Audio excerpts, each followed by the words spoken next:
दुनिया के नक्शे में अरेबियन कोस्ट लाइन के करीब एक ऐसा मुल्क मौजूद है जिसने आज अपनी तरक्की के अरूज से पूरी दुनिया को हिला दिया और हम आज इसे कतर के नाम से जानते हैं।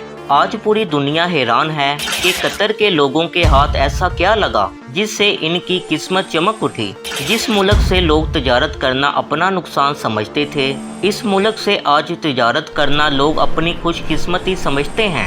आखिर इन लोगों ने ऐसे कौन से काम किए हैं जिनकी वजह से आज हर कोई इनकी तरक्की की कहानी जानने के शौक में है।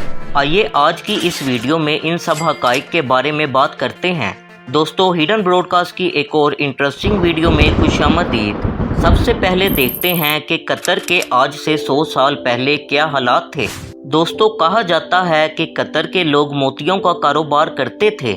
इस मुल्क की ज़रिया आमदनी का निज़ाम सिर्फ इन मोतियों की एक्सपोर्ट से चला करता था। सबसे ज़्यादा अफसोस की बात तो ये थी कि शुरू दिन से ही लोगों ने इनके कारोबार का काफ़ी मजाक उड़ाया और हत्ता कि कोई भी इनसे कारोबार करने के लिए तैयार ना था। दूसरी तरफ वर्ल्ड वार 1 के बाद कतर की हालत मज़ीद बदतरीन हो गई थी और ये मुल्क दुनिया के गरीब मुल्कों में शुमार हो चुका था।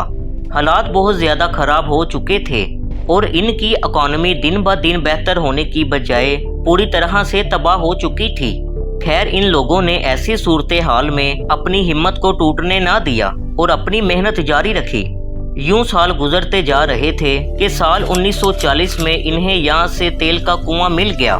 जब कतर के अमीर तक ये बात पहुंची तो इन्हें कतर के बिगड़े हुए हालात बेहतर होते दिखाई दे रहे थे, लेकिन इस मामले में भी कतर के साथ नाइंसाफ़ी की गई, क्योंकि कतर में क्रूड ऑयल डिस्कवर होने से पहले 1938 में सऊदी अरब में पहले से ही क्रूड ऑयल डिस्कवर हो चुका था और इनको मिलने वाला क्रूड ऑयल कतर के मुकाबले में कई गुना ज्यादा था।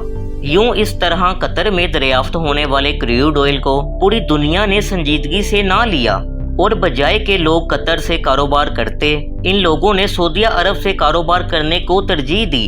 अब की बार कतर के लोग गहरे सदमे में आ गए थे, क्योंकि इन लोगों की सारी उम्मीदें इस क्रूड ऑयल से ही वाबस्ता थी। इस सारे वाक़ये के ठीक 40 साल बाद कतर में नेचुरल गैस के बहुत बड़े पैमाने पर ज़खाइर मिले, जिन्हें आज LNG के नाम से जाना जाता है। लेकिन अब की बार भी इन्हें जो नेचुरल गैस मिली वो इनके किसी काम की ना थी, क्योंकि इस गैस को दूर दराज इलाकों में मुहैया करना नामुमकिन था। इस मसले का सिर्फ एक ही हल था कि इस गैस को हज़ारों की तादाद में पाइपलाइन की मदद से सप्लाई किया जाए। लेकिन सबसे बड़ा मसला ये था कि कतर के पास इस मंसूबा बंदी के लिए बिल्कुल पैसे ना थे। ऐसी सूरत हाल में कतर के अमीर और हुकूमत के बड़े बड़े सफ़ीरों ने अपनी सारी जमा पूंजी खर्च करने का फैसला किया, लेकिन इस जगह आकर कतर के अमीर खलीफा बिन हमाद ने LNG नामी इस मंसूबे में अपना शेयर डालने से मना कर दिया। दोस्तों, इनका बिल्कुल ठीक मौके पर इनकार करना कतर के लिए खतरे से खाली नहीं था, क्योंकि कतर के लोग ये बात बहुत अच्छे से जानते थे कि कतर के खलीफा बिन हमाद सबसे अमीर थे और इनके शेयर के बगैर LNG के इस प्रोजेक्ट का आगाज करना इंतहाई मुश्किल था। ऐसी सूरत हाल में इन्हें अपने इस LNG के प्रोजेक्ट को डिले करना पड़ा। इसके बाद अगले कुछ सालों में खलीफा बिन हमाद के दौरे हुकूमत में खुल्लम खुल्ला बगावत होना शुरू हो गई थी। सबसे ज़्यादा हैरानी की बात ये थी कि खलीफा बिन हमाद के बेटे खुद अपने सगे बाप के खिलाफ हो गए थे और फिर वो ही हुआ जिसका डर था। खलीफा बिन हमाद के बेटे खलीफा आल थानी ने 1995 में अपने ही बाप का तख्ता गिरा डाला। यूं इस तरह इनके बेटे जब खलीफा बने, इन्होंने सबसे पहले LNG प्रोजेक्ट के ऊपर काम करवाने के ऑर्डर दे दिए थे, क्योंकि इसके सिवा कतर की तरक्की मुमकिन ही नहीं थी। वक्त गुजरने के साथ साथ इनके इस प्रोजेक्ट ने इनकी किस्मत को ऐसा चमका दिया कि वो मुल्क जिसके साथ लोग तजारत करना पसंद नहीं करते थे, आज इनके साथ लोग तजारत करना अपना फख्र समझते हैं।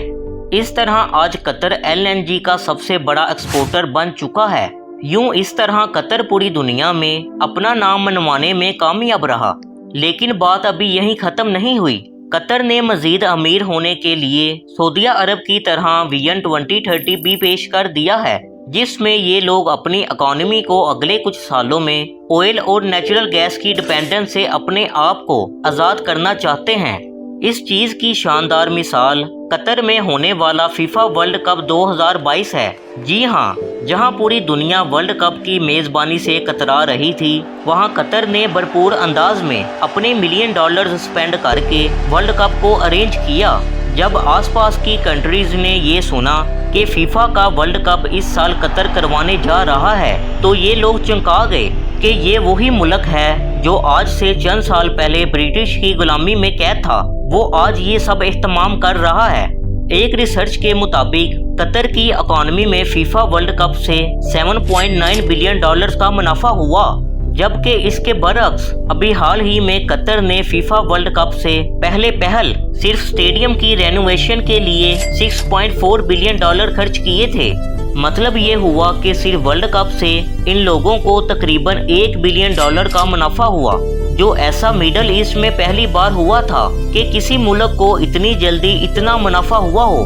कतर ने सिर्फ खेलों के मैदान में ही हाई इन्वेस्टमेंट नहीं की, बल्कि पूरी दुनिया में कई तरह की कंपनीज में इन्वेस्टमेंट की हैं, जिनमें सबसे मशहूर एयरटेल कंपनी और उबर है। इसके साथ ही ये बात जानकर आप हैरान होंगे कि कतर के अमीर की प्रॉपर्टीज सिर्फ कतर में ही मौजूद नहीं है, बल्कि दुनिया के मशहूर मुल्कों लंदन, यूरोप और यूएसए में मौजूद हैं। सच तो ये है कि कतर ने अपनी जड़ों को पूरी दुनिया में फैला दिया है और अब कोई मुल्क भी इनकी तरफ आंख उठा के देख नहीं सकता। दोस्तों, जहां कतर को अपने अमीर होने पर आज बहुत खुशी है, वही इनके लिए खतरे की अलामत भी है कि ये लोग जिस ऑयल और नेचुरल गैस पर आज अमीर हुए हैं, वो सिर्फ वक्ती तौर पर है, क्योंकि जहां सब अरेबियन कंट्रीज को वार्निंग दी गई है, इनमें कतर भी शामिल है। खैर, कतर ने भी इनकी वार्निंग सुनने से पहले ही अपनी कंट्री को पूरी तरह से टूरिज्म में मुंतकिल करना शुरू कर दिया है। इसकी सबसे शानदार मिसाल नेशनल म्यूजियम ऑफ कतर है, जिसके इंफ्रास्ट्रक्चर को देखने के लिए दुनिया भर से लोग आते हैं। इस तरह कतर के और भी बहुत से ऐसे सीक्रेट प्रोजेक्ट पर काम जारी है, जिससे वो और भी अमीर होने वाले हैं। सच तो ये है कि लाखों मुश्किलों और कुर्बानियों से हासिल होने वाली इज्जत को कतर खोना नहीं चाहता, तभी इस मुल्क का हर एक अफराद अपनी मुल्क की तरक्की के लिए काम कर रहा है। दोस्तों, ये थी कुछ कतर पर अमेजिंग रिसर्च। हमें उम्मीद है कि आपको ये रिसर्च पसंद आई होगी। वीडियो को लाजमी से लाइक करें और शेयर करना मत भूलिएगा। आज के लिए इतना ही।